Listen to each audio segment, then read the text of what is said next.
चलिए आज सितंबर 2025 के भारत की एक तस्वीर देखते हैं। हम कुछ जरूरी आंकड़ों और घटनाओं को एक साथ जोड़कर ये समझने की कोशिश करेंगे कि भारत की रफ्तार कैसी है और देश असल में किस दिशा में आगे बढ़ रहा है। तो शुरू करते हैं। आइए एक बहुत ही दमदार नंबर से शुरू करते हैं। 7.8%। ये भारत की अनुमानित जीडीपी विकास दर है और यही वो आंकड़ा है जो आज की हमारी पूरी कहानी की नींव रखता है। लेकिन 7.8% का ये आंकड़ा ये सिर्फ एक नंबर नहीं है। सवाल ये है कि इन नंबरों के पीछे की पूरी कहानी क्या है, इसका हमारे व्यापार, हमारी नीतियों और हमारे भविष्य के लिए असल में क्या मतलब है। आइए इसी को जरा गहराई से समझते हैं। इस पूरी तस्वीर को ठीक से समझने के लिए हमने इसे 5 हिस्सों में बांटा है। इससे हमें ये जानने में मदद मिलेगी कि अर्थव्यवस्था से लेकर संस्कृति तक ये सभी बातें एक दूसरे से कैसे जुड़ी हुई हैं। तो चलिए सबसे पहले भारत की अर्थव्यवस्था पर ही एक नज़र डालते हैं, जो इस समय देश के विकास का सबसे बड़ा इंजन बनी हुई है। ये विकास जमीन पर भी दिख रहा है। एक उदाहरण देखिए, राष्ट्रीय सहकारी निर्यात लिमिटेड ने 4,283 करोड़ रुपए का कारोबार किया।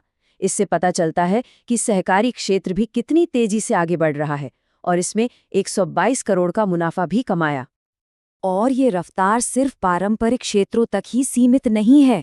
सोचिए जरा, पिछले सिर्फ एक दशक में भारत का इलेक्ट्रॉनिक्स निर्यात 8 गुना बढ़ गया है।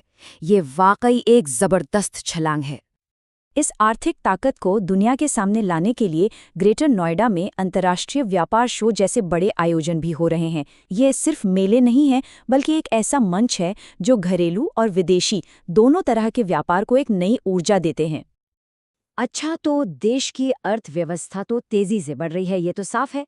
लेकिन दुनिया के मंच पर भारत अपनी जगह कैसे बना रहा है, जहां हर कदम पर चुनौतियां भी हैं और नए अवसर भी।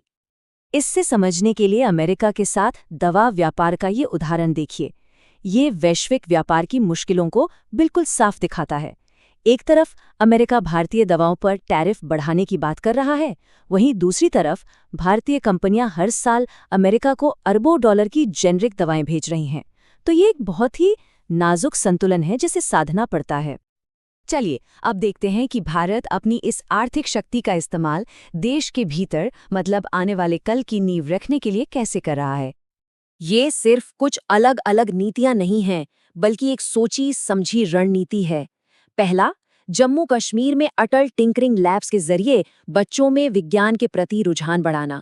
दूसरा, विशाखापट्टनम घोषणा से सरकारी कामकाज को आसान बनाना। और तीसरा, ड्रोन पर जीएसटी घटाकर नई तकनीक को पंख देना। ये सब एक उज्जवल भविष्य की ओर इशारा करते हैं।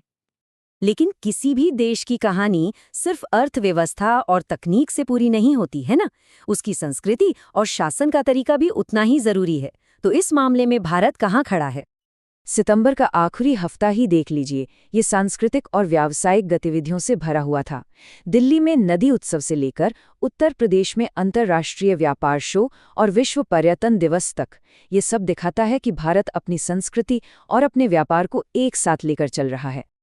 और हाँ, इन सभी आयोजनों और नीतियों के पीछे एक मजबूत शासन की जरूरत होती है।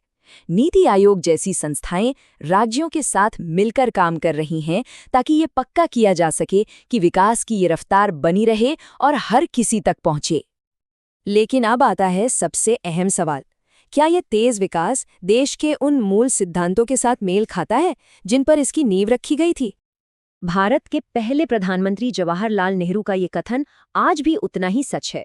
ये हमें याद दिलाता है कि किसी भी आर्थिक प्रगति का असली मकसद सिर्फ आंकड़े नहीं, बल्कि हर एक इंसान के जीवन को बेहतर बनाना होना चाहिए। तो जैसे जैसे भारत की अर्थव्यवस्था नई ऊंचाइयों को छू रही है, आखिर में सवाल यही रह जाता है, क्या आज का ये विकास कल के उस वादे को पूरा कर सकता है जो देश के हर नागरिक से किया गया था? ये एक ऐसा सवाल है जिसका जवाब हम सभी को मिलकर खोजना होगा।